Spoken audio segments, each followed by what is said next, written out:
For a moment Alvin was speechless. In that instant his enthusiasm for the case took a leap, and he snapped into action. "We will be right there, Dr. Chan." "Whereabouts are you exactly?" "In my consulting room on the third floor. My friend is still in the basement watching the person who looks like me. I'll meet you downstairs in the main foyer, near the elevators." Alvin killed the call and headed for the door, waving for his team to follow. "So it's a real case," Azizu whooped, jumping to his feet. Rafe was already calling for 2 taxis as they sprinted across the car park. The city hospital was a warren of old and new buildings, some dating to at least a century ago. The consulting suites were in one of the new wings, surrounded by car parks and gardens. Traffic choked the approach to the hospital complex. Alvin's fingers drummed impatiently on the taxi door sill.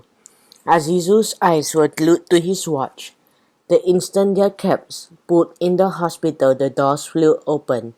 The investigators piled out and ran into the foyer. Dr. Chan rushed forward to greet them. Panic sounded in his voice. "We'll take the stairs, it's faster," he called, signaling them urgently. They chased after him, clattering down 2 flights of concrete steps. Dr. Chan threw open the car park door and let out a cry. A tall, thin young man in blue surgical scrubs came dashing to his side. "He's gone, Eugene," the young man reported, indicating the deserted car park. "There's nobody else down here except us." Dr. Chan let out a sigh of exasperation. He introduced Alvin and his team. "This is Alvin So and his investigators. I asked them to help me find out what's going on. Alvin, this is Dr. Richard Lim, one of my colleagues." Dr. Lim nodded. "It is very odd," he explained. "I swear I saw Eugene just half an hour ago, here in the basement. He was getting out of a car. I waved to him, and he waved back. But when I went upstairs, Eugene was the first person I saw. There was no way he could have got upstairs before I did. And he certainly can't be in 2 places at once," he added, with a weak smile. "After I told him what I'd seen, I came straight back down again. I was just in time to see the man who looked like Eugene get into the same car and drive out." Wei-Ling was writing in her notebook. "Dr. Lim," she asked, "can you describe the car?" Dr. Lim shrugged. "I wasn't really focused on the car. It was the man I was concentrating on." He hesitated. "Medium-sized, I think. Black, I think, or dark gray." Rafe cut in. "Did you happen to notice the registration number?" "I'm sorry, that's the last thing I'd ever looked at." When the 2 doctors returned to their office, Alvin and his team decided to have lunch in the hospital cafeteria. "If we think of more questions for Dr. Chan," Alvin reasoned, "we can go upstairs after lunch and talk to him." They carried their trays to an empty table at the back of the vast space, where they could talk without being overheard. Apita began eating her salad. "Well, at least we know someone else had sighted Dr. Chan's double," she mused. "Maybe next time we'll be luckier and see him for ourselves," Azizu muttered as he sliced into his fried fish. Mars was sharing a burger with Rafe. She looked doubtful. "It still doesn't feel like a case we have to investigate," she observed. "I mean, a man who looks like Dr. Chan gets out of a car in a hospital basement and then goes away later? So what? It's not like he did anything wrong. He didn't pose as the real Dr. Chan to commit a crime, did he?" "Hold that thought," Alvin snapped. Wei-Ling scowled. "Why?" she probed. She chewed on her dim sum. "Alvin, do you think someone is trying to set up Dr. Chan for a crime that hasn't been committed yet? Hold that thought too, Alvin said. His brother remained untouched. He leaned back in his chair, staring at the ceiling. At this stage, I don't know what to think, but every idea is worth considering.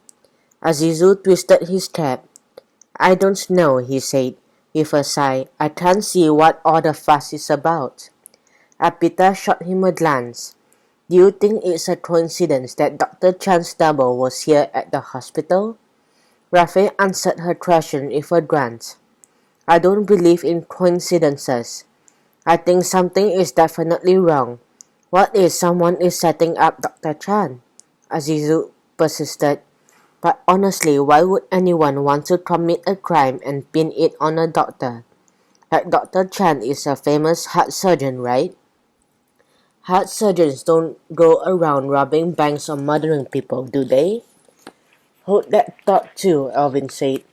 Apita set down her spoon and fork.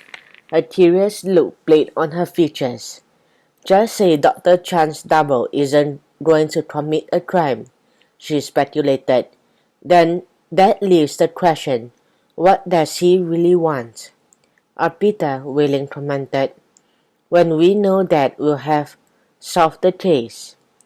Silence closed around them. In the distance, a ping, ping, ping sound summoned a doctor to an emergency. Wheeling pushed her foot aside, unfinished. Alvin, what are we going to do? We can't just sit here at the hospital all day. Alvin nodded, his face shrouded in deep thought, and rose from his chair. Azizu thought he looked like he was in a trance. I think we need another talk with Dr. Eugene Chan, he announced. The third-floor corridor was lined with consulting suites. Mars was fascinated by the names on the door. Rafe, what does a pulmonologist do? She whispered. Rafe answered breezily. Lungs, respiratory problems, asthma, and sort of stuff. What about that, doctor? She asked, pointing to another clinic. What do oncologists do? They treat people with cancer. Azizu also found some other clinics curious. He knew a dermatologist specialized in skin problem, because one of his uncles had once had a rash, but one name caught his eyes. Hey, they've got doctors for crime, endocrinologists.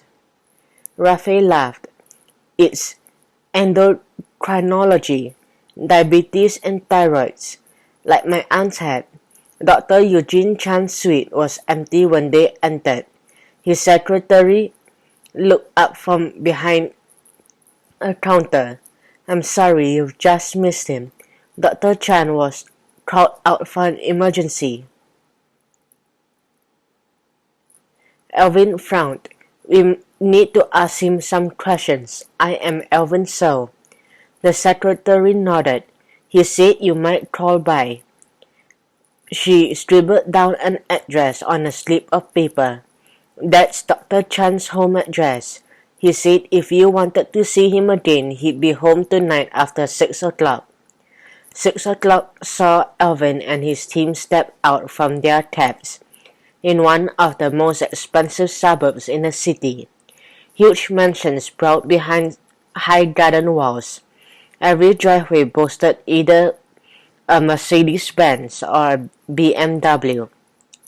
At Dr. Chan's address, a stone wall with a wooden gate fronted the street. Alvin spotted the intercom mounted on the gatepost. He pushed a button and waited.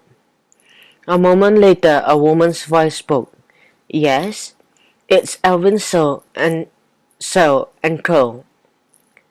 It's Alvin So of So and Co. My investigators would like to see Dr. Chan. Of course, he's expecting you. Come in.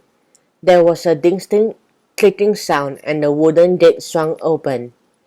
They entered and the gate swung shut behind them. Another loud click told them it was securely locked. What an awesome garden, Apita breathed as they walked down a flower-lined path to a Spanish-style mansion. A few hundred meters away, large lawns studded with spreading trees reminded Mars of being a botanic garden. At the front door, Alvin lifted a hand to ring the doorbell, but before he could, a massive wooden door was opened. Alvin took one look at the person inside the mansion, and his jaw dropped.